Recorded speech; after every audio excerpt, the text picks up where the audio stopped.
যস্য প্রসাদাদ ভগবৎ প্রসাদ যস্য প্রসাদান্যগতি কুতোপি ধ্যেয়ং স্তুবং তস্য যশস্ত্রীসন্ধম বন্দে গুরুশ্রীচরণারবিন্দম আজানুলম্বিত ভুজৌ কনকাবদাতৌ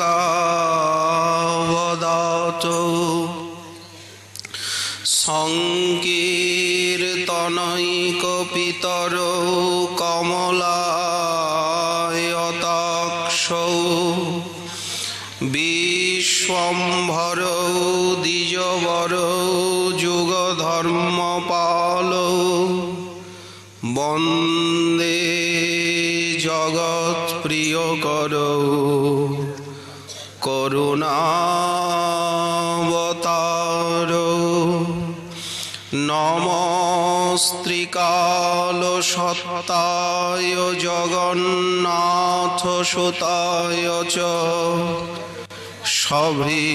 সভৃত্তায় সপুত্রায় সকলত্রায়তে নমঃ বর্হাপিরাভিরামং মৃগমদতিলকং কুণ্ডলাক্রান্তগণ্ডম কঞ্জাক্ষং কম্বুকণ্ঠং স্মিতশুভগমুখং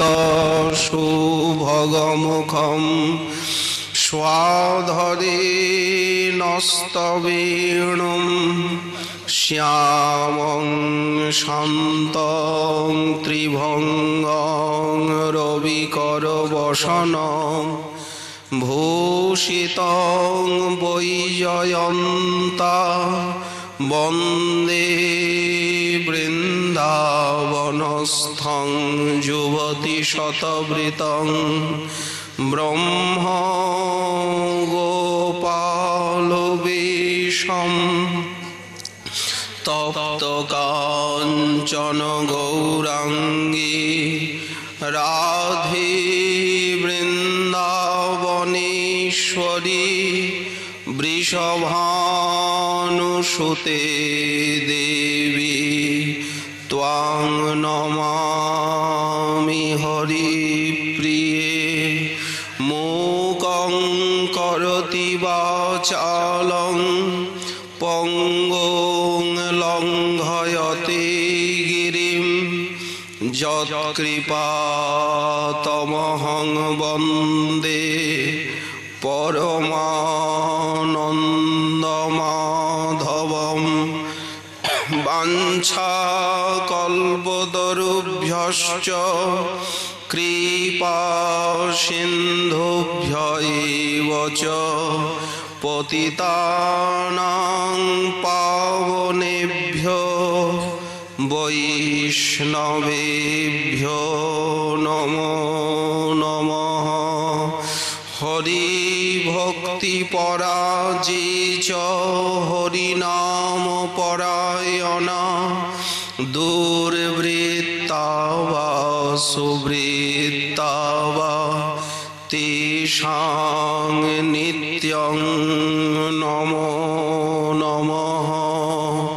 নমো ধর্মায় মহতে নমঃ কৃষ্ণায় বিধসে ব্রাহ্মণেভ্য নমস্কৃত্য ধর্মাन् বক্ষ্যে সনাতনাन् নারায়ণং নমস্কৃত্য নরং চৈব নরোত্তমং দেবীং সরস্বতীং ব্যাসং ততো জয়মুদীরয়েৎ।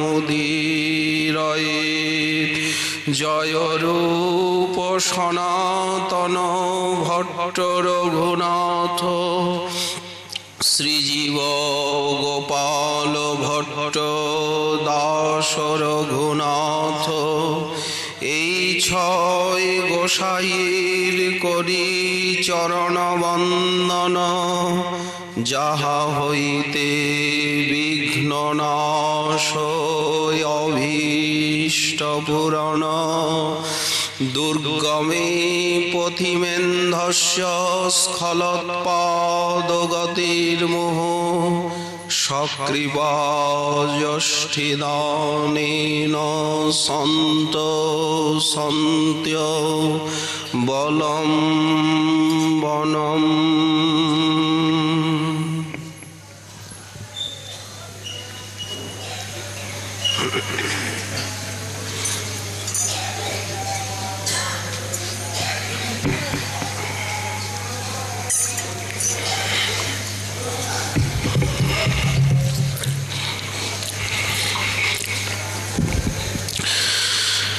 সাধনে যে ধন চাই সিদ্ধ দেহে তাহা পাই পক্কা পক্ক মাত্র সে বিচার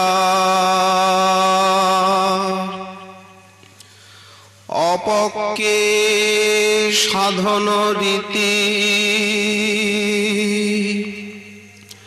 পাকিলে সে প্রেম ভক্তি ভকতি লক্ষণ তত্ত্বসার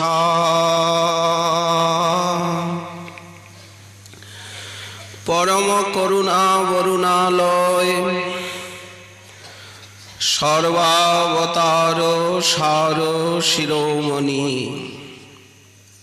স্বয়ং ভগবান পরতত্ত্ব সীমা রাধা মাধব মিলিত তনু মহারাস বিলাসীর পরিণতি রায় কানু একাকৃতি প্রেম বিলাস বিবর্ত ঘনাকৃতি মূরতি সব অবতার সার শিরোমণি আনন্দ কন্দ শ্রী শ্রী গৌরচন্দ্রের পরম অন্তরঙ্গ প্রিয় পার্ষদ বর্জ্য বিশ্ব বৈষ্ণব বরেণ্য চূড়ামণি পরম পূজ্যপাদ প্রেম ভক্তির মহারাজ শ্রীল নরোত্তম দাস ঠাকুর মহাশয় তার শ্রী প্রেম ভক্তি চন্দ্রিকা নামক মহাগ্রন্থে রাগানুগা ভক্তির বিশদ বিবরণ প্রসঙ্গে বলছেন, সাধনে যে ধন চাই সিদ্ধ দেহে তাহা পাই। সাধক সাধনে যা চাইবেন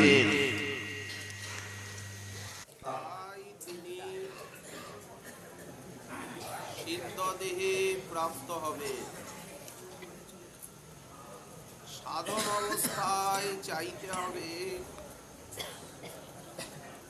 এবং সিদ্ধ দেহে পেতে হবে। এই সত্যের কখনো ব্যভিচার হবে না। সাধনাবস্থায় সাধনে উনি যা চাইবেন সিদ্ধ দেহে তাই প্রাপ্ত হবেন। অর্থাৎ সাধনায় চাইতে হবে। এই চাওয়াই হচ্ছে সিদ্ধির চাবিকাঠি। মহাজনের যত পদ পদাবলী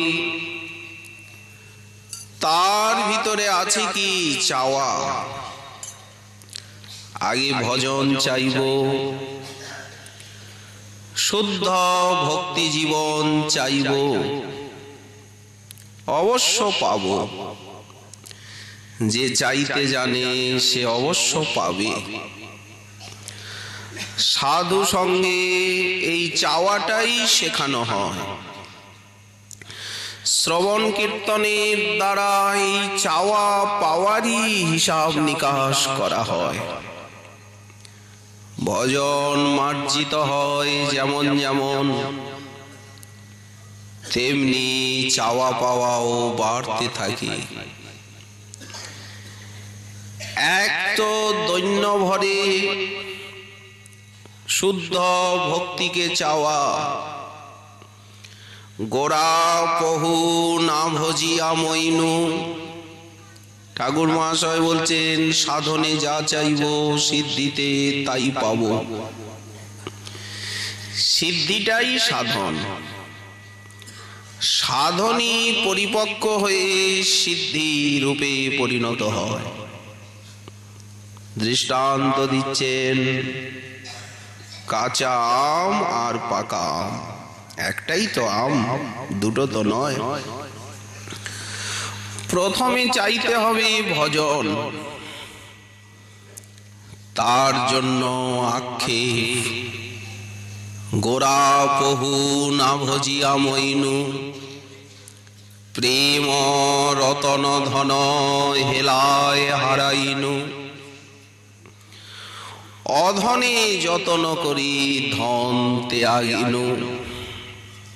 অধনটা কি? এই দেহ, দেহ সম্পর্কিত যা কিছু। গৌর কীর্তন রসে মগন না হইনু। কেনে বা আছয় প্রাণ কি সুখ লাগিয়া,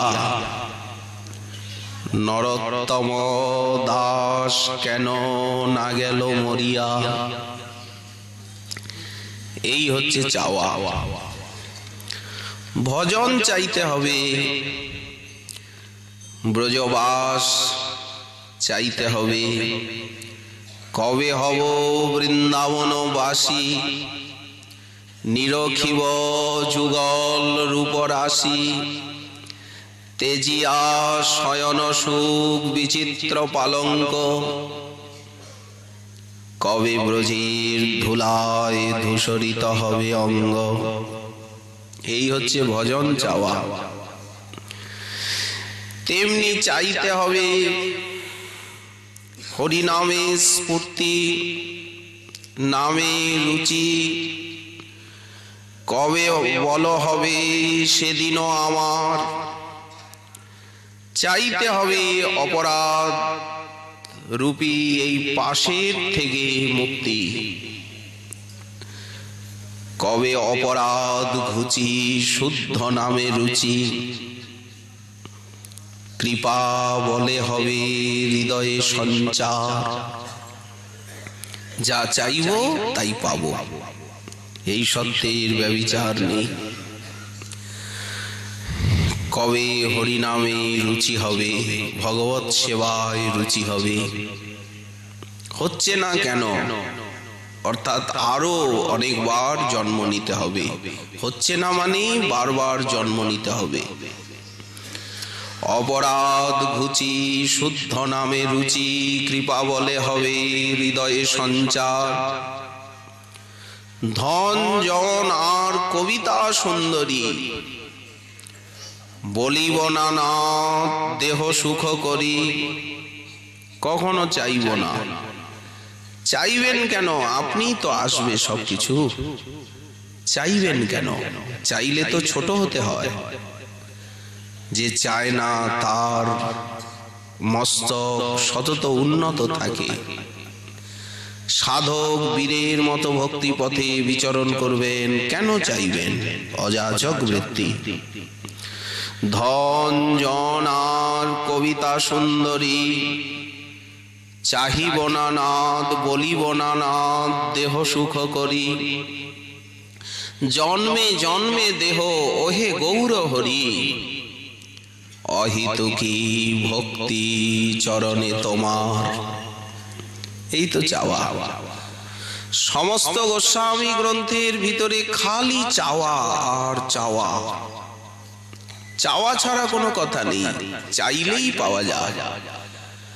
কবে কৃষ্ণ নাম করিতে উচ্চারণ, পুলকিত দেহ গদ গদ বচন। এখন তো হরিনাম নিতে পুলক হচ্ছে না। ভাগবত বললেন, হরিনাম হরি কথায় যার চোখে জল আসে না, দেহ পুলকিত হয় না, চিত্ত বিগলিত হয় না, সে হৃদয় পাষাণ অপেক্ষাও কঠিন। পাষাণ হলে গলে যেত, কিন্তু হৃদয় পাষাণ গলল না রে। গৌরাঙ্গের মধুর লীলা যার কর্ণে প্রবেশিলা, হৃদয় নির্মল ভেল তার, কিন্তু কানে গেল না। গৌর গোবিন্দ লীলা শুনিতে গলয়ে শিলা, তাহে মোর নাডু বিলোচিত। কি মোর দুঃখেরও কথা। এইভাবে চাইতে হবে। কবে কৃষ্ণ নাম করিতে উচ্চারণ, পুলকিত দেহ গদ গদ বচন। বৈবর্ণ বেপথু, বেপথু বলতে কম্প, হবে সংঘটন। নেত্রে অবিরাম ববে অশ্রুধার, কবে নিত্যানন্দ মোরে করিবেন দয়া। নিতাই চাঁদের কৃপা হয়নি। নিত্যানন্দ কৃপা যার উপরে হয়, সে কি দেহাবেশে মেতে থাকে? সে কি দেহের দাস হয়? নিত্যানন্দ কৃপা ধনে যে ধনী, সে কি অর্থের দাস হয়, সম্মানের দাস হয়? কি করে হবে? কখনো হতে পারে না। তাই কবে নিত্যানন্দ মোরে করিবেন দয়া, ঘুচাইবেন মোর বিষয়ের মায়া। এই যে জগৎটাকে সত্য বলে মনে হচ্ছে, খাচ্ছি দাচ্ছি ঘুমোচ্ছি, তারপরে যন্ত্রের মতো ভজন সাধনও ঠাটবাটে চলছে, একে তো রাগানুগা ভক্তি বলা চলে না। মহাপ্রভুর প্রদর্শিত ভক্তি বা ভজন তো এই জাতীয় নয়। কবে নিত্যানন্দ মোরে করিবেন দয়া, ঘুচাইবেন মোর বিষয়ের মায়া। দিয়া নিজ চরণের ছায়া, আমায় নামের হাটেতে প্রেমের হাটেতে সেবার হাটেতে দিবেন অধিকার। কবে বলো হবে সেদিনও আমার। কি আছে এর ভিতরে? চাওয়াই তো, চাইতে হবে। মহাজন চেয়ে দেখিয়ে গেছেন কিভাবে চাইতে হয়। কবে নবদ্বীপে সুরধ্বনি তটে, গৌর নিত্যানন্দ বলি নিষ্কপটে। নাচিয়া গাহিয়া বেড়াইব ছুটে, বাতুলের প্রায় ছাড়িয়া বিচার। এই তো কবে এই অবস্থা হবে? সেই রসের রসিক চরণ পরশ, কবে জীবে দয়া হইবে উদয়। এখন তো সবসময় নিজের সুখ সুবিধা সম্মান প্রতিপত্তি চাই, জীবের প্রতি তো সম্মান ভাব আসেনি। সর্বজীবে যে কৃষ্ণের অধিষ্ঠান, সবাই যে আমার আপন, এই সংসারে পর বলে যে কেউ নেই, এই বোধ তো এখনো আসেনি। কখন আসবে? যখন চেতদর্পণ মার্জন হবে। এখনো তো চেতদর্পণ মার্জন হয়নি, বিলম্ব আছে, অপরাধ আছে। তাই কবে জীবে দয়া হইবে উদয়, নিজ সুখ ভুলি সুদিন হৃদয়। অমানি মানদ হব, সকলে মানদ, আপনে অমানি হয়ে আস্বাদিব নামরস সার। কবে রসের রসিক চরণ পরশ, করি রসে মজিব অনিবার। এই হচ্ছে সাধনকে চাওয়া। তারপরে সিদ্ধির লালসা, সিদ্ধিকে চাওয়া। এই তো চাওয়া পাওয়ার ভিতরেই সবকিছু লুকিয়ে আছে। এই জন্য সাধনে যে ধন চাই, যা মন দিয়ে চাইব তাই পাব। যেমন মহাজন বললেন, প্রথমে ভজনকে চাইতে গেলে কি করতে হবে? মহাপ্রভুর সার শিক্ষা কি? নামাপরাধ যত্নে করহ বর্জন। নামাপরাধ সেবাপরাধ বর্জন করতে হবে। অসৎ সঙ্গ ছাড়ি সঙ্গ কর সাধুজন। ত্রিনাদপি শ্লোকমত কর ব্যবহার। কায় মনোবাক্যে ত্রিনাদপি শ্লোকের যাজন না করলে তো কোনোদিন কোনো জন্মে প্রেম হবে না। আপনারে হীনজ্ঞান অযোগ্যতা বুদ্ধি। কেন নিজেকে শ্রেষ্ঠ বলে মনে হচ্ছে? কিসে? ধনে না জনে না বংশে? এগুলি তো মাটি। এই জন্য আপনারে হীনজ্ঞান অযোগ্যতা বুদ্ধি, ইহাতেই প্রেম, ইহাতেই সর্বসিদ্ধি। ওই জন্য ত্রিনাদপি শ্লোকমত কর ব্যবহার। ত্রিনাদপি যাজন ছাড়া প্রেম হবে না। সদা হরিনাম কর সাত্বিক আহার। আহার বিহারের পবিত্রতা চাই। যতক্ষণ আহার শুদ্ধি না হবে ততক্ষণ তাকে গৌরীয় বৈষ্ণব বলা হবে না, গৌর ভক্ত বলা হবে না।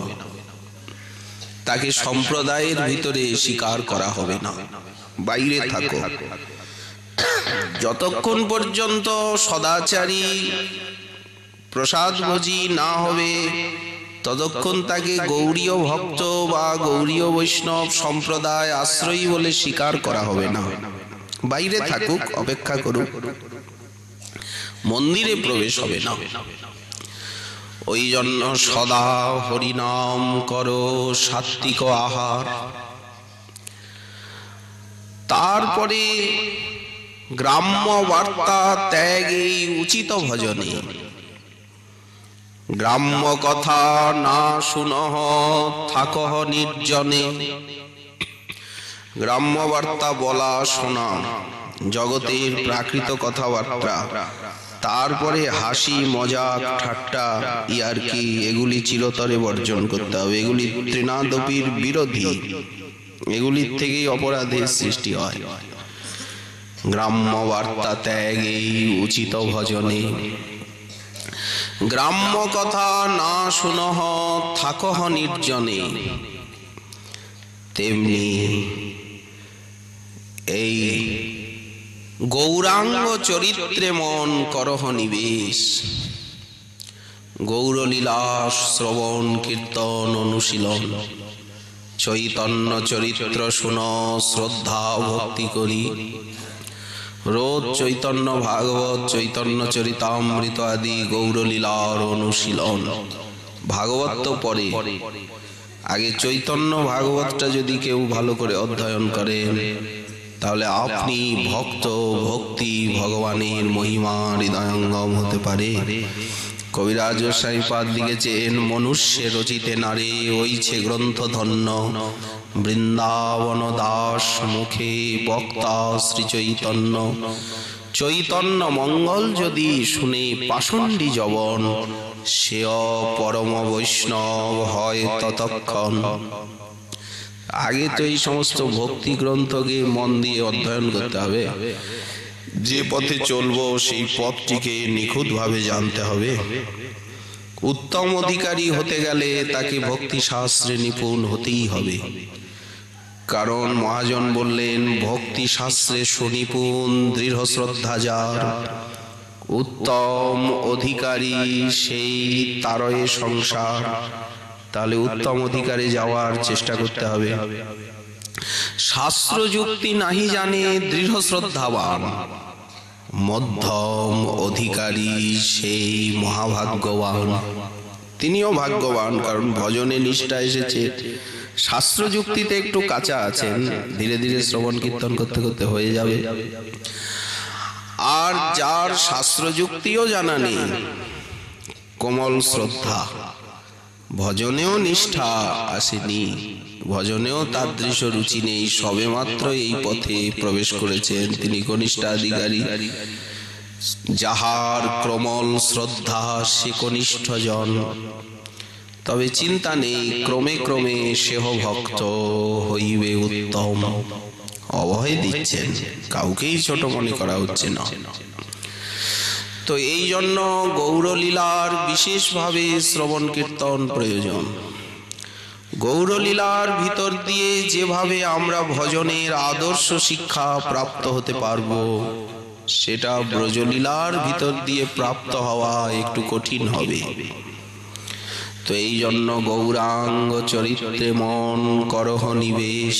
গৌর ভক্তের কথা শোনো, রোজ গৌর কথা, গৌর ভক্তের কথা শোনো। আমাদের গোসাইপাদ বললেন পাঠক খুঁজতে যেতে হবে না। পাঠক খুঁজতে গিয়ে পা ঠক ঠক করে পড়ে যাওয়া, এর প্রয়োজনীয়তা নেই। নিজেই পাঠক হও, নিজেই ঘরে জোরে জোরে গ্রন্থ অনুশীলন করো।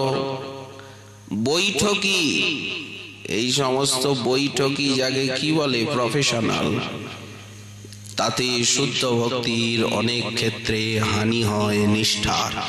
আর যে কোনো আড়ম্বরপূর্ণ প্রফেশনাল কাজ করতে গেলেই সেখানে একটা অর্থ, একটা নানা রকম পাঁচপেশালি ভাবধারা আসবেই। ওই জন্য শুদ্ধ ভক্ত আড়ম্বর বা কতগুলি প্রচার আপনিই হবে। কেউ যদি শুদ্ধ ভজন করে, সেই ভক্তি মহারানী টেনে নিয়ে আসবে ভক্তকে। ফুল ফুটলে ভ্রমরকে আহ্বান করতে হয় না, ফুলের গন্ধে কত দূর থেকে ভ্রমর আপনা আপনি ছুটে আসে। ওই জন্য আচারমুখী হবে জীবন, প্রচার আপনা আপনি হবে। গৌরাঙ্গ চরিত্রে মন করহ নিবেশ, নিজ সিদ্ধ দেহ চিন্তন নামরূপ বেশ। গুরু প্রদত্ত সিদ্ধ স্বরূপের চিন্তা করো। যাদের সিদ্ধ স্বরূপের চিন্তা পরিষ্কার হয় না, তারা জোর দিতে যাবেন না, তারা শ্রবণ কীর্তনে জোর দেবেন, গ্রন্থানুশীলনে বিগ্রহ সেবায় জোর দেবেন। ধীরে ধীরে চিত্ত নির্মল হবে। শ্রবণ কীর্তন করতে করতে লোভ জাগবে সেই বস্তু পাওয়ার জন্য। তখন স্বাভাবিকভাবে চিন্তনে বা স্মরণাঙ্গা ভক্তিতে তিনি অধিকার লাভ করে ধন্য হবেন। প্রথমে অল্প অল্প চিন্তনের অভ্যাস করবেন, যাকে বলা হয় সেবা সংকল্প। হরিনাম করতে করতে মহাজনের পদপদাবলী যখন যে সময়ে, সেই পদপদাবলীগুলি গান করবেন। যেমন নিশান্তকালে নিশান্ত সেবার যে সমস্ত পদপদাবলী, সেইগুলি কণ্ঠস্থ করে সেই পদপদাবলীগুলিকে চিন্তা করবেন। মহাজন কি বলতে চাইছেন? যখন যে লীলা করে যুগল কিশোর, সখীর সঙ্গিনী হইয়া তাহে হও ভোর। তেমনি প্রাতলীলায় যে সমস্ত পদপদাবলী মহাজন লিখে গেছেন, প্রার্থনামৃত তরঙ্গিনীতে সিদ্ধ বাবা প্রার্থনা জানাচ্ছেন। তেমনি রায়শেখরের পদাবলীতে গৌরাঙ্গের অষ্টকালীন লীলা বর্ণিত হয়েছে সিদ্ধ বাবার পদাবলীতে। সেইগুলি সাধক কণ্ঠ করে আর সেই সময়ে সেই পদপদাবলীর চিন্তা করবেন। মধ্যাহ্ন লীলায় যে সমস্ত পদপদাবলী, তেমনি সায়ন্ন লীলা, প্রদোষ লীলা, নক্ত লীলা।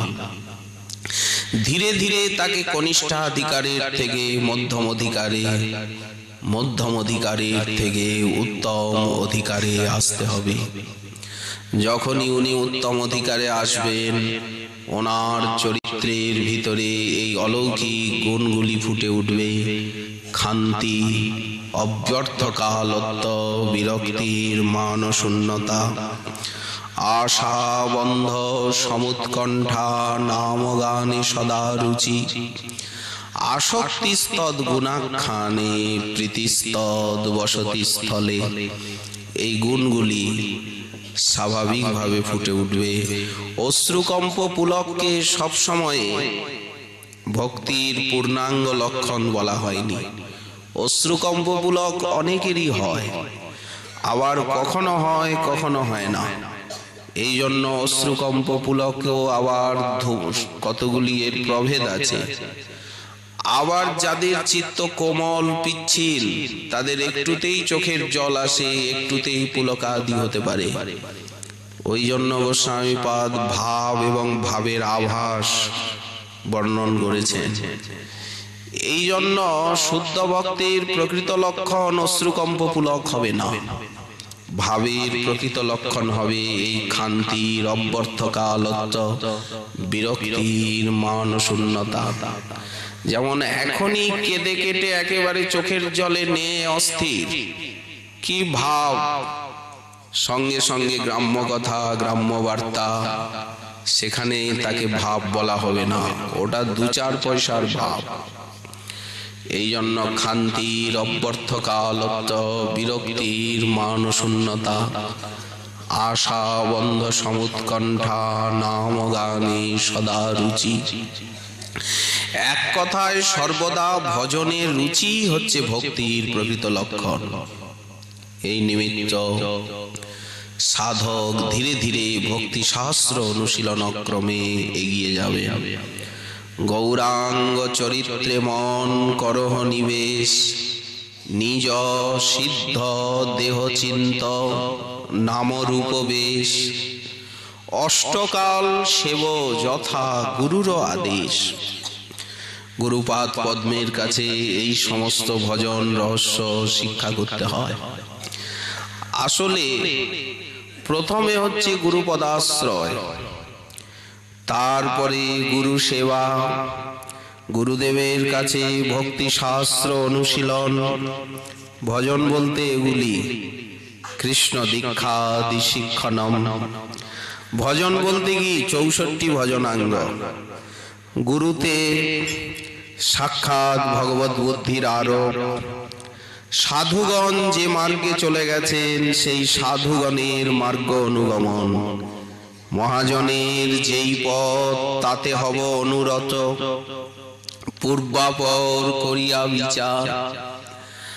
আমাদের মহাজনকে পূর্ব যুগে ভক্তির আচার্য হয়ে গেছেন যারা, শাণ্ডিল্য নারদাদি, প্রহ্লাদ নারদ পরাশর পুণ্ডরীক, ব্যাসাম্বরীশ শুক শৌনক ভীষ্ম দালভ্যান, বলেন এরা পূর্বাচার্য। স্বয়ম্ভু, নারদ, শম্ভু, কুমার, কপিল, মনু, প্রহ্লাদ, জনক, ভীষ্ম, এদের আনুগত্যে আমাদের ভজন নয়। পরবর্তীকালে যে 4 বৈষ্ণব আচার্য হয়েছেন, আমাদের তাদের আনুগত্যেও ভজন নয়।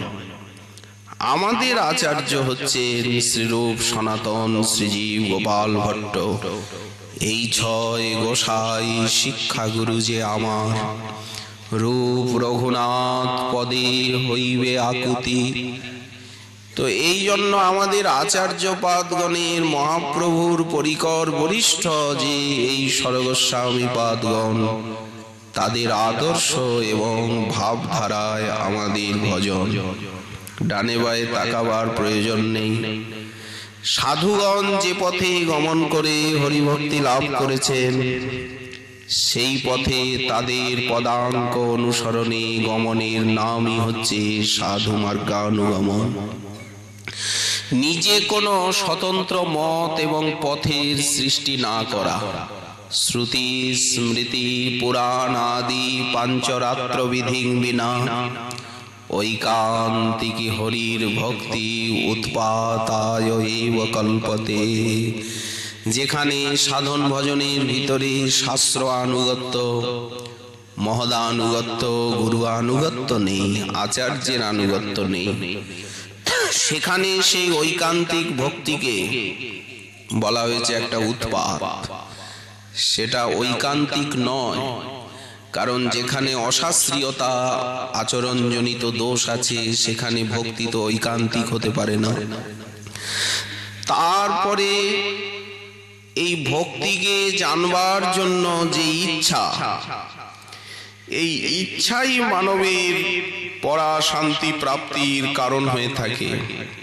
সদ্ধর্ম পৃচ্ছা, সাধুগণের পথকে জানবার জন্য, ভজন তত্ত্ব জানবার জন্য যে প্রবল ইচ্ছা, সদ্ধর্মস্য অববোধায় যেষাং নির্বন্ধিনী মতি অচিরাতীব সর্বার্থ সিদ্ধতি এষাম অভীপ্সিতঃ।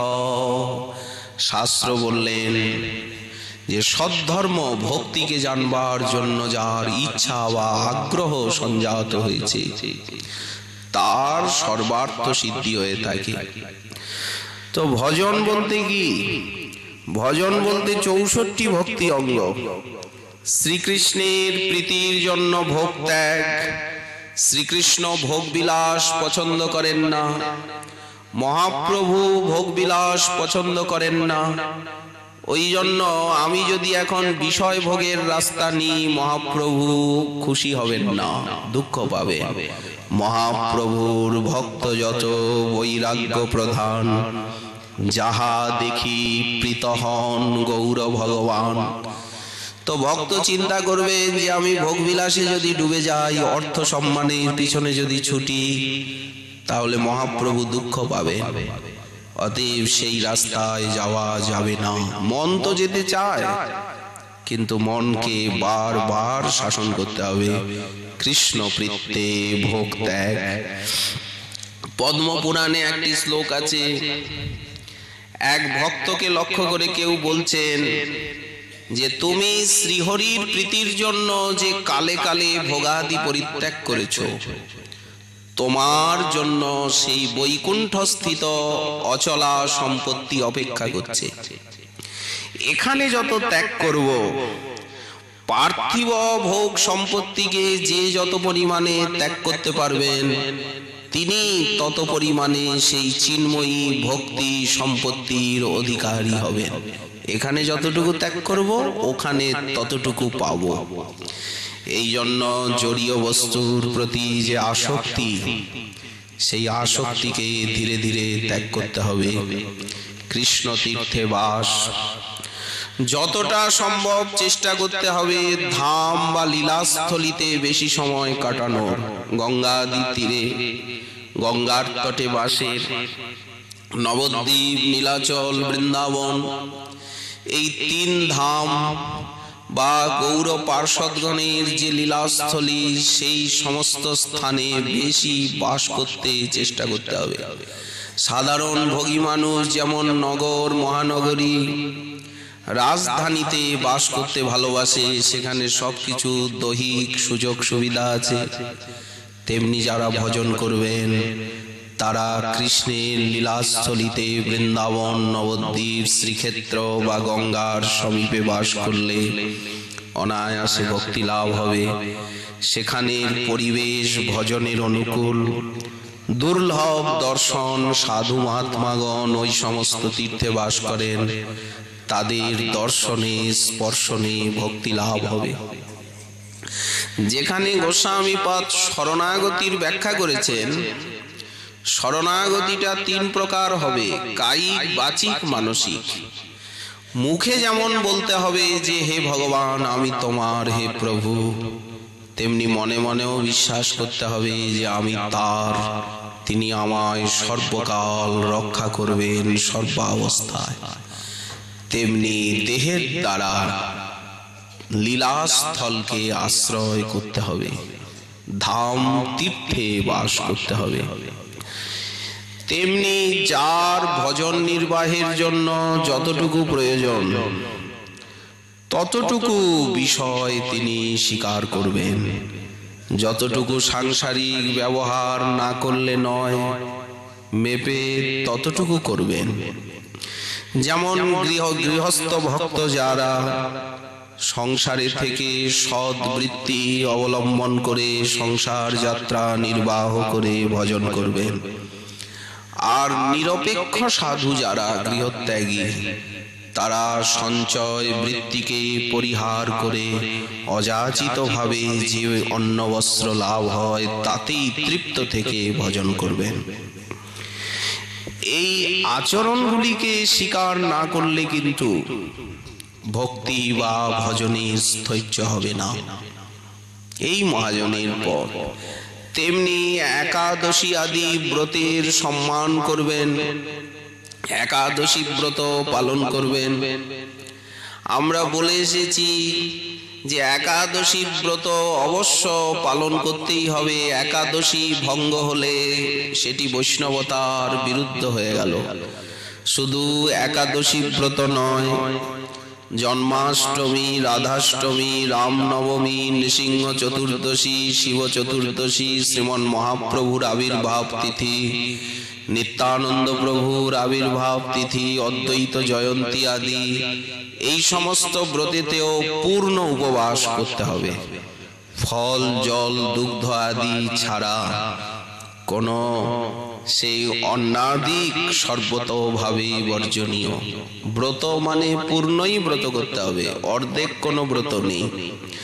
ব্রতনিষ্ঠা ছাড়া তাকে শুদ্ধ ভক্ত বা শুদ্ধ বৈষ্ণব বলে স্বীকার করা হবে না। তেমনি ধাত্রী, অশ্বত্থ, তুলসী এদের সম্মান বা গৌরব সর্বদা রক্ষা করতে হবে। যারা ভগবত ভজন করেন না তাদের থেকে দূরে থাকতে হবে। বরং হুত জ্বালা পঞ্জরান্তর ব্যবস্থিতি ন শৌরী চিন্তা বিমুখ জন সংবাস বৈশসম। শাস্ত্রে বলা আছে, বরঞ্চ অগ্নিপিঞ্জরার ভিতরে থাকা শ্রেষ্ঠ, আগুনের মধ্যে থাকা ভালো, কিন্তু কৃষ্ণ চিন্তা বিমুখ ব্যক্তির সঙ্গ মোটেই বাঞ্ছনীয় নয়। বাইরের পরিবেশ তো অতিশয় প্রদূষিত। আমরা যেসব জায়গায় থাকি বা বিচরণ করি, যাদেরকে নিয়ে সময় কাটাই, সেখানে তো বহির্মুখ চিত্তবৃত্তির লোকের সংখ্যাই বেশি, যারা খাওয়া পড়া ঘুমানো ছাড়া মনুষ্য জীবনের অন্য কোনো যে প্রয়োজন আছে এটা তারা বোঝেই না। সেই সব ব্যক্তির থেকে ভক্তকে সাবধান হতে হবে।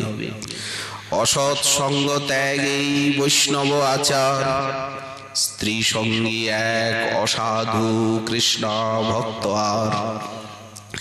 তেমনি যারা কনিষ্ঠ অধিকারী অনর্থ নিবৃত্তিপূর্বক নিষ্ঠা স্তরে যাননি, নিজে ভজনের স্থৈর্য লাভ করতে পারেননি, তারা যদি এখন শিষ্য সেবক করবার রাস্তায় চলে যায় তাহলে কিন্তু তাদের ভজন পরিপক্ক হবে না। মাঝপথে ভজনটা দাঁড়িয়ে গেল। ন শিষ্যান অনুবোধনীত গ্রন্থান নৈব অভ্যাসেদ বহুন ন ব্যাকসাম উপজিঞ্জিত নারম্ভান আরভিত কচিত। শ্রীমদ্ ভাগবত বললেন, শিষ্য করা ভালো, শিষ্য না করলে সম্প্রদায়ের বৃদ্ধি হবে কেন? নারদাদিরও বহু শিষ্য করণের প্রসঙ্গ শাস্ত্রে পাওয়া যায়। কিন্তু শিষ্য করবার নেশায় যে একধার থেকে দীক্ষা দিতে আরম্ভ করলাম, কোনো সদাচার নাই, কিছু নাই, কোনো ভজন নাই, একধার থেকে ছাপ দিতে আরম্ভ করলাম সেই সরকারি ছাপের মতো, বলেন এই দীক্ষায় কোনো কাজ হবে না, সরল কথা। এবং ভক্তি বিরুদ্ধ বিভিন্ন গ্রন্থের পুস্তকের চর্চা নিষিদ্ধ। ন ব্যাখ্যান উপজঞ্জিত, ভক্তিকে নিয়ে ব্যবসা করা যাবে না। হরিনাম হরিকথা বিগ্রহ নিয়ে, হরিনাম নিয়ে ব্যবসা বাণিজ্য করা, জীবিকা অর্জন করা, বলেন এগুলি সর্বথা বর্জন। তারপরে মঠ মন্দিরের প্রয়াস, ভজন করতে আরম্ভ করেই একটা মনে মনে চিন্তা, একটা বিরাট মন্দির বানাতে হবে, একটা বিরাট আশ্রম করব। আরে বাবা, ভগবান দিয়েছেন তোমার মনোমন্দির, এই দেহটাকে কত সুন্দর করে বানিয়েছেন, তুমি তোমার মনটাকে আগে ঠিক করো। আগে মনের ভিতরে কৃষ্ণ নাম, কৃষ্ণ কথা, কৃষ্ণ চিন্তাকে বসাতে পারলে না, আগে বড় বড় আশ্রম, বড় বড় মন্দির, বড় বড় মঠ, ওই বড় করতে গিয়ে বড়র পেছনে ছুটতে ছুটতে শেষে সারা জীবন কেটে যাবে। হরিনাম হরিকথায় আর এই জীবনে রুচি হবে না।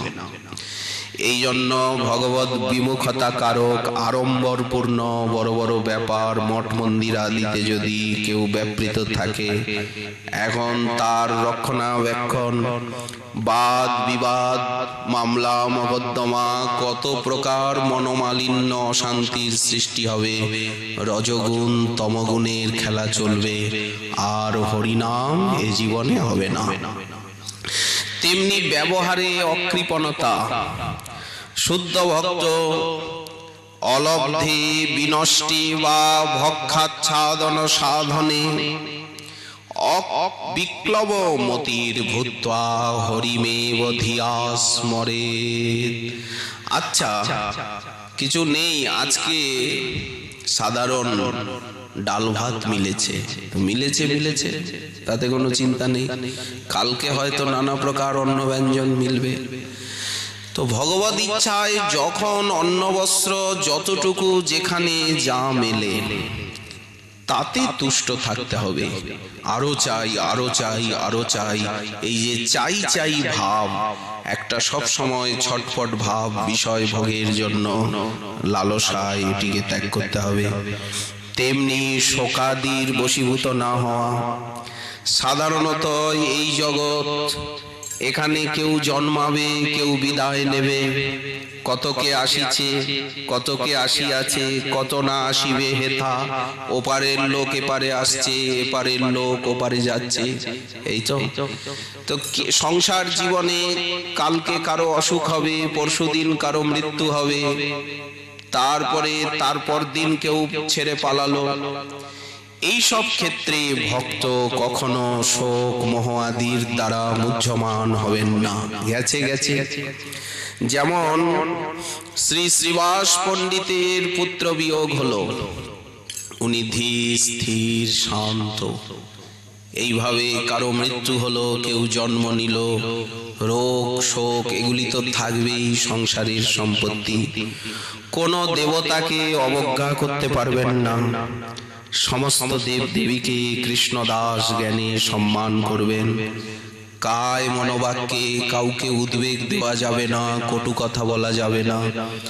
সকলের সঙ্গে কিরকম ব্যবহার করতে হবে, পিতা যেমন পুত্রের সঙ্গে স্নিগ্ধ ব্যবহার করেন, উদ্বেগ দেন না, ঠিক সেই প্রকার সেবাপরাধ নামাপরাধ কায় মনোবাক্যে বর্জন করতে হবে। এই হচ্ছে শুদ্ধ ভক্তির পন্থা। এইভাবে ভজন করতে করতে অনর্থ নিবৃত্তি হয়ে প্রেম লাভ হবে। কৃষ্ণ নিন্দা, কৃষ্ণ ভক্তের নিন্দা, শ্রবণ বর্জন। মালা তিলকাদি বৈষ্ণব চিহ্ন ধারণ করতে হবে। আমরা বলে এসেছি যে কণ্ঠ সংলগ্ন তুলসী নলিনাক্ষ মালা, যে বাহুমূলে পরিচিহ্নিত শঙ্খ চক্রা, যে বা ললাট ফলকে লসদূর্ধ্ব পুণ্ড্রা, তে বৈষ্ণবা ভুবনমাশু পবিত্রয়ন্তি। ওই জন্য দীক্ষা নিয়েছি অথচ মালা তিলক ধারণের কোনো প্রশ্ন নেই, সদাচার ব্রত আদির প্রশ্ন নেই, বললেন সে দীক্ষা কখনোই কার্যকরী হবে না। যজ্ঞ পবিতবৎ ধার্যা কণ্ঠে তুলসী মালিকা, ক্ষণমাত্র পরিত্যাগাদ বিষ্ণুদ্রোহী ভবেন নর। যেমন ব্রাহ্মণকে সব সময় যজ্ঞোপবীত ধারণ করতে হবে। যজ্ঞোপবীত ছেড়ে ব্রাহ্মণকে কখনো থাকতে নেই। তেমনি দীক্ষিত বৈষ্ণব ভক্ত সব সময় তুলসী মালিকা কণ্ঠে ধারণ করবেন। যদি ক্ষণকালের জন্য উনি তুলসী মালিকা ত্যাগ করেন তাহলে উনি বিষ্ণুদ্রোহী হবেন। এই প্রকার নির্মাল্য ধারণ, শ্রীবিগ্রহের অগ্রে নৃত্য, দণ্ডবত নমস্কার, অভ্যুত্থান, অনুব্রজ্জা, ভগবত তীর্থে ভগবত মন্দিরে গমন, পরিক্রমা করা, অর্চনা করা, পরিচর্যা করা, ঠাকুরের সম্মুখে নৃত্য গীত করা, সংকীর্তন করা, এইগুলি হচ্ছে ভজনাঙ্গ। গুণ কীর্তন, নাম কীর্তন, রূপ কীর্তন, নিত্য নিষ্ঠার সঙ্গে দীক্ষা মন্ত্র জপ করা, হরিনাম জপ করা, ঠাকুরের কাছে প্রার্থনা করা, বিজ্ঞপ্তি, শ্রীহরিকে লক্ষ্য করে তুমি যে যে বাক্য উচ্চারণ করবে তার দ্বারাই মোক্ষের দ্বার উন্মুক্ত হবে। এই জন্য শুদ্ধ ভক্ত সবসময় প্রার্থনা করেন, যুবতী নাং যথা জুনি জুনানাঞ্চ যুবতৌ যথা মনোভিরমতি তদ্বৎ মন অভিরমতাম তয়ি। হে প্রভু, যুবতীদের মন যেমন সুন্দর যুবকের প্রতি আকৃষ্ট হয়, তেমনি যুবকের মন যেমন, কিশোরের মন যেমন কিশোরীতে আকৃষ্ট হয়, এটি স্বাভাবিক প্রকৃতির গতি, তেমনি আমার মন যেন তোমাতে সেই প্রকার আবিষ্ট হয় সর্বদা। বিষয়েতে যে প্রীতি এবে আছয়ে আমার, সেই মতো প্রীতি হোক চরণে তোমার। ভক্ত এই সমস্ত প্রার্থনা করবেন। প্রার্থনার দ্বারা কি হবে? ভজনের বাধা বিঘ্ন নষ্ট হয়ে যাবে। কদাহং যমুনা তীরে নামানি তব কীর্তয়ন উদ্বাষ্প পুণ্ডরীকাক্ষ রচয়িষ্যামি তাণ্ডবম। কবে যমুনার তীরে আমি তোমার নাম করতে করতে অশ্রু কম্প পুলকে বিভূষিত হয়ে আর তাণ্ডব উদ্দণ্ড নৃত্য করব, তেমনি স্তব পাঠ, নিত্য ভগবত নিবেদিত প্রসাদী বস্তু আস্বাদন, অপ্রসাদী বস্তুকে বর্জন। কোন জল আদিও অপ্রসাদী নেওয়া যাবে না।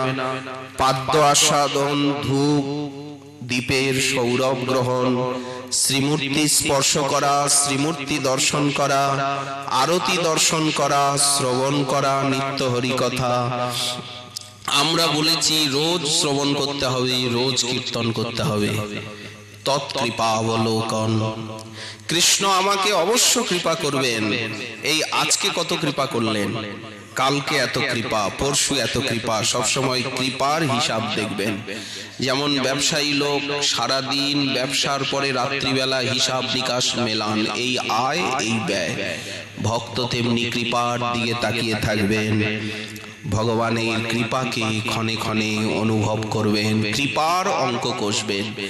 তত্তেনুকম্পাং সুসমীক্ষমান ভুঞ্জানৈব আত্মকৃতং বিপাকম হৃদ্বাগ বপুভির্বিদধন নমস্তে জীবে তজ মুক্তিপদে সদায় ভাগ। এইভাবে সাধন করতে করতে অনর্থ নিবৃত্তি হবে। নিষ্ঠা, রুচি, আসক্তি, ভাব, প্রেম লাভ করে উনি ধন্য হবেন। এই জন্য ঠাকুর মহাশয় বলছেন, সাধনে যে ধন চাই সিদ্ধ দেহে তাহা পাই। সাধনায় চাইতে হবে, হরিনাম করতে করতে শ্রীমন মহাপ্রভুর সেবা চিন্তা করতে হবে। শ্রী বৃন্দাবনে সিদ্ধ স্বরূপে রাধা মাধবের সেবা চিন্তন করতে হবে। যাদের চিন্তা না হয় তাদেরকে সেবা সংকল্প করতে হবে। চিন্তাটা তো একটু প্রগতিশীল সাধকের ক্ষেত্রে, কিন্তু যাদের চিন্তা হয় না তারা কি করবেন? খালি হরিনাম করেন, কোনো চিন্তা আসছে না। তারা শাস্ত্র চিন্তা করবেন, ধামের চিন্তা করবেন, মনে মনে নবদ্বীপ, নীলাচল, বৃন্দাবন, যে সমস্ত লীলাস্থলী, লীলা বিগ্রহ, সেই সমস্ত চিন্তা করবেন এবং মহাজনের পদ পদাবলীগুলিকে কণ্ঠস্থ করে তার মর্ম অনুধাবন করবেন। যখন যে সেবা রাধা মাধবের, সেই সেবার সংকল্প করবেন, ধীরে ধীরে চিন্তনে অধিকার আসবে সাধু সঙ্গে এবং প্রকৃত সেই চিন্তনের যে উপায় বা পদ্ধতি, সেগুলি যথাযোগ্য শ্রী গুরুদেবের কাছে শিক্ষা করবেন। এইভাবে সাধন পথে তারা ধীর পদক্ষেপে এগিয়ে যাবেন এবং সিদ্ধিতে গিয়ে সেইটাই প্রাপ্ত হবে। সাধনে যে ধন চাই, সিদ্ধ দেহে তাহা পাই, পক্কা পক্ক মাত্র সে বিচার, অপক্কে সাধন রীতি, পাকিলে সে প্রেম ভক্তি, ভকতি লক্ষণ তত্ত্বসার। আমরা এখানে কয়েক বছর যাবতী প্রেম ভক্তি চন্দ্রিকা আস্বাদন করে আসছি, কিন্তু আমরা এখনো অর্ধেকেও যেতে পারিনি। কারণ আলোচনার গুরুগম্ভীরতা, বক্তব্যের যে বিশেষ প্রয়োজনীয়তা, কিন্তু এই সামান্য আলোচনায় এক মাসেও ঠাকুর মহাশয়ের বর্ণনার ভিতর দিয়ে শুদ্ধ ভক্তি কাকে বলে, শুদ্ধ ভজন কাকে বলে, শুদ্ধ ভক্তির জীবন ধারাই বা কি, শুদ্ধ ভজনের ইতিবৃত্তই বা কি, এটা মোটামুটি আমরা সকলেই হৃদয়ঙ্গম করেছি। আরেকটা কথা হচ্ছে, আপনারা সকলেই শুদ্ধ ভক্ত, সম্প্রদায় আশ্রিত, সদাচার পরায়ণ এবং আপনারা বৃন্দাবন রাধাকুণ্ডকে ভালোবাসেন, আপনারা রাধা দামোদরের কৃপাভাজন। তা না হলে এইভাবে দেহ সুখকে বর্জন করে, এত দূর থেকে এত অর্থ ব্যয় করে, এত কষ্ট করে ধামবাস করা একটি মাস এবং সাধু সঙ্গে হরিকথা শ্রবণ কীর্তন, তারপরে নাম সংকীর্তন, ধামে বাস, একবারে কতগুলি অঙ্গ আমরা যাজনের সৌভাগ্য পেয়েছিলাম আপনাদের সান্নিধ্যে সঙ্গ প্রসঙ্গে। আমরা এই ক্ষণের থেকে সেই সৌভাগ্যে বঞ্চিত হয়ে গেলাম। আবার আমাদিগকে একটি বৎসর অপেক্ষা করে থাকতে হবে, কখন কার্তিক ব্রত আসবে, নিয়ম সেবা ব্রত আসবে, আবার এই ধর্মশালা হরিকথায় আনন্দ মুখর হয়ে উঠবে আপনাদের মতো ভুবন পাবন গৌরাঙ্গগণের আগমনে। এখানে যে দুর্লভ সমাবেশ, আমাদের রাধাকুণ্ডে সবসময়ই ভক্তবৃন্দের গতাগতি আছে, নিত্য 500,000 লোক দর্শনার্থী এখানে প্রত্যহই আসেন, কিন্তু এলে হবে কি, গৌর ভক্ত খুব কম আসেন। কারণ এ তো পশ্চিম দেশ, পশ্চিম দেশের ভাবধারা চালচলন সম্পূর্ণ আলাদা। এখানে রাম ভক্তি, হনুমত ভক্তি, শিব ভক্তির অধিকাধিক প্রচার, কিন্তু মহাপ্রভুর যে ভাবধারা, আচার আচরণ, গৌরীয় সিদ্ধান্ত, গৌরীয় কৃষ্টি, গৌরীয় উপাসনা, গৌরীয় ঐতিহ্য, এগুলি গৌরমণ্ডলেরই একচেটিয়া সম্পত্তি। গৌরমণ্ডলের থেকে বিশিষ্ট ভজনানন্দীগণ তারা এসে যখন ব্রজমণ্ডলকে আশ্রয় করে সেই সাধনার বাতি জ্বালিয়েছেন, তাদের সেই আচারে, বাণীতে, লেখনীতে সেই গৌরভক্তির মাধুর্য ফুটে উঠেছে, সেই সুকিরণ, সেই প্রেমের আলোক। ওই জন্য গৌরভক্তের সমাবেশ, গৌরভক্তের দর্শন স্পর্শন, এটা চিরকালই দুর্লভ। সারা বছর আমরা এখানে থাকি ঠিকই, কিন্তু এই রকম আপনাদের মতো হরিকথাগত প্রাণ, হরিনামগত প্রাণ, সেবাগত প্রাণ ভক্তের আমরা প্রায় করে দর্শন সঙ্গ পাই না, এটা নিষ্কপটে বললাম। ওই জন্য প্রতীক্ষা করে থাকতে হয় কবে নিয়ম সেবা আসবে, কবে গৌরমণ্ডলবাসী, শ্রী ক্ষেত্রমণ্ডলবাসী এখানে আমাদের এই সভায় গৌরমণ্ডলের থেকে তো ভুবন পাবন গৌরাঙ্গগণ এসেছেনই, গৌরগত প্রাণ নীলাচল ধাম থেকে, তারপরে শ্রী বৃন্দাবনেরও নানা স্থান থেকে ব্রজমণ্ডলে বহু ভজনানন্দী জ্ঞানী গুণী বিদ্বান পণ্ডিত আচার্য ব্যাখ্যাতা সুলেখক এই সময়ে তারা উপস্থিত হন। অতএব তাদের গুণ তাদের মহিমা বলবার মতো আমার ক্ষমতা একেবারেই নেই, নিতান্ত অজ্ঞ। তথাপি শ্রী গুরুদেবের পাদপদ্মকে হৃদয়ে ধারণ করে, গুরু চরণারবিন্দ সতত স্মরণ করে, গুরু বৈষ্ণবের পদধূলিকে মস্তকে ধারণ করে, দীক্ষা গুরু শিক্ষা গুরু পাদ পদ্মগণের চরণ সমীপে থেকে যা শিক্ষা প্রাপ্ত হওয়া গেছে, তাদের পবিত্র ভজনময় উজ্জ্বল জীবনের কাছের থেকে যতটুকু আলোক পাওয়া গেছে, সেইটুকুই গুরু আজ্ঞায় আপনাদেরকে শোনাবার নিমিত্ত, সেবা করার নিমিত্ত আজ্ঞা প্রাপ্ত হয়ে আপনাদের সামনে উচ্চ আসনে বসবার ঔদ্ধত্য বা ধৃষ্টতা আমরা প্রকাশ করেছি। হয়তো কথাবার্তায় বস্তু বাস্তব বস্তুর বিশ্লেষণে অনেক সময় কটুতা কঠোরতা, বাক্যের চঞ্চলতা, ত্রুটি বিচ্যুতি হওয়া স্বাভাবিক। আপনারা নিজ গুণে ক্ষমা করে সচরণে চিরকৃত দাস চিরসেবক জেনে, আপনাদের চিরচরণ সেবক জেনে আমাকে একান্ত স্নেহ পাশে আবদ্ধ করে এই প্রকার সেবা সৌভাগ্য দিয়ে জন্মে জন্মে ধন্য করবেন, এই প্রার্থনা আপনাদের চরণে জানিয়ে বারবার গৌর ভক্তবৃন্দের চরণ যুগল মস্তকে ধারণ করে গুরু বৈষ্ণবের জয়গান করে এইবারকার নিয়ম সেবা ব্রতের হরিকথার এইখানে পূর্ণ বিরতি বিশ্রান্তি দেওয়া হচ্ছে।